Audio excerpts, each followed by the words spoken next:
Perkenalkan, nama saya Nurul Amalia dari Prodi Pendidikan Sejarah, Fakultas Keguruan dan Ilmu Pendidikan Universitas Riau. Di sini saya akan membuat tugas mengenai sejarah kemaritiman dengan dosen pengampu Dr. Akmal M. Pung. Di sini saya akan menjelaskan yang pertama itu tentang konsep kemaritiman, di mana negara maritim mengacu pada suatu konsep yang mengutamakan pemanfaatan semua sumber daya alam di wilayah laut yang bertujuan untuk kepentingan rakyat dan kemakmuran negaranya.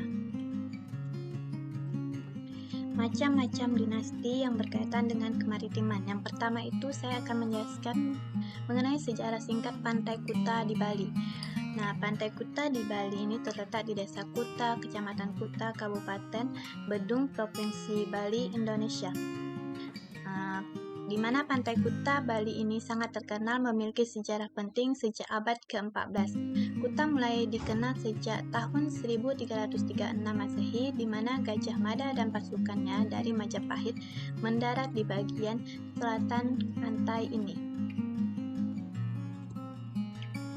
Sebelum menjadi tempat wisata, Pantai Kuta ini merupakan sebuah pelabuhan dagang. Dan menurut sumber yang saya baca, pada abad ke-19 salah satu seorang warga Denmark yang bernama Madeleng datang ke Bali untuk mendirikan basis perdagangan di Kuta ini. Pada tahun 2002 dan 2005, keramaian di Kuta ini sempat terhenti karena adanya pengeboman di Pantai Kuta ini. Namun seiring berjalannya waktu, Kuta terus mengalami perbaikan, baik dengan adanya bermacam dinasti baru dan menjadi tempat wisata yang terkenal. Dan itu menjadikan salah satu kesempatan bagi masyarakat di sekitar Kuta untuk memajukan perekonomian mereka. Yang kedua itu saya akan menjelaskan tentang sejarah singkat mengenai Gili Trawangan yang ada di Lombok.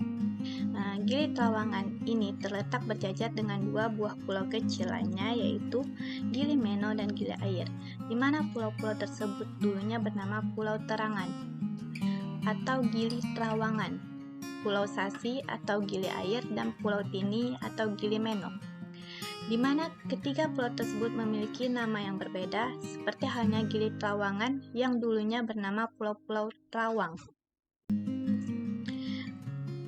Nah, menurut beberapa sumber yang saya baca juga mengenai Gili Trawangan ini, yaitu ada yang menyebutkan yang pertama, pada zaman penjajahan di Bali mengutus Patih A.A. Gede Alit untuk menduduki Lombok dan menjadikan Gili Trawangan tersebut untuk tempat pembuangan pemberontakan.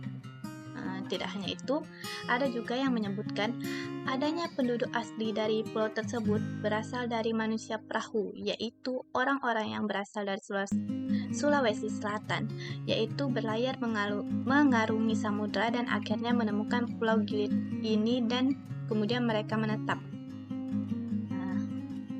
Sumber selanjutnya menjelaskan pada zaman penjajahan atau kolonial Belanda, Gili Trawangan ini pertama kali dihuni oleh seorang bernama Wasona dari suku kerajaan Mondar Balanipa, Sulawesi Selatan. Yang terakhir itu, ada sumber yang menyebutkan pada zaman penjajahan pulau ini dipakai untuk menerawang atau mengintai kapal-kapal sekutu.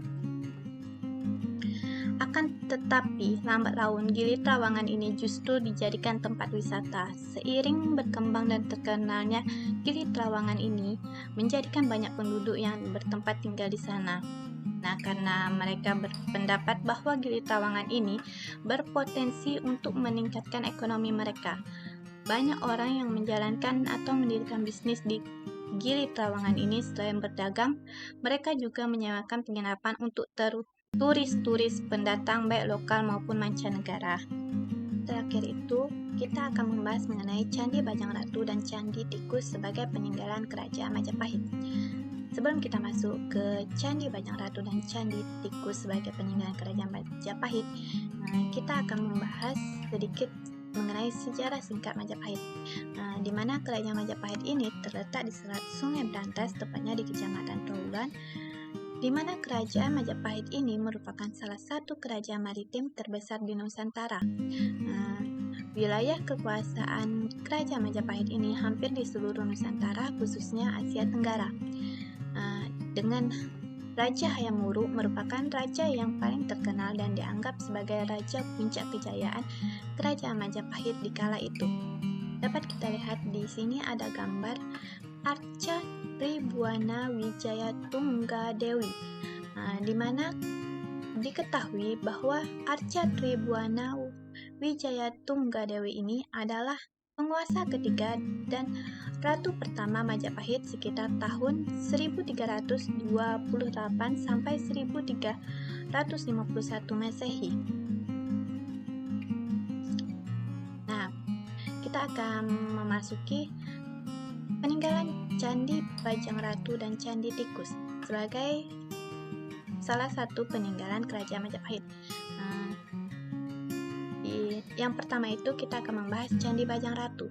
Dapat kita lihat gambarnya mengenai Candi Bajang Ratu ini. Candi Bajang Ratu ini berfungsi sebagai pintu masuk ke sebuah bangunan suci untuk memperingati wafatnya Jaya Negara, yaitu Raja kedua Majapahit yang memerintah pada tahun 1309 sampai 1328. Yang berikutnya kita akan melihat gambar Candi Tikus, di mana Candi Tikus ini diperkirakan dibangun antara abad ke-13 sampai 14 oleh Kerajaan Majapahit dan ditemukan pada tahun 1914. Nah, candi ini diyakini masyarakat setempat dulunya sebagai sebuah tirtaan atau pemandian para bangsawan atau keluarga Kerajaan Majapahit. Nah, jadi seiring dengan berjalannya waktu, kehidupan sosial di daerah Trawulan, Kabupaten Mojokerto, Jawa Timur ini semakin berkembang, apalagi dengan dijadikannya wilayah ini sebagai salah satu pusat wisata bersejarah yang membuat kehidupan masyarakatnya juga berubah yang awalnya masih tradisional menjadi modern. Nah, sekian dari penjelasan saya mengenai sejarah maritim di Indonesia. Lebih dan kurang saya mohon maaf. Saya akhiri, wabillahi taufiq wal hidayah. Assalamualaikum warahmatullahi wabarakatuh.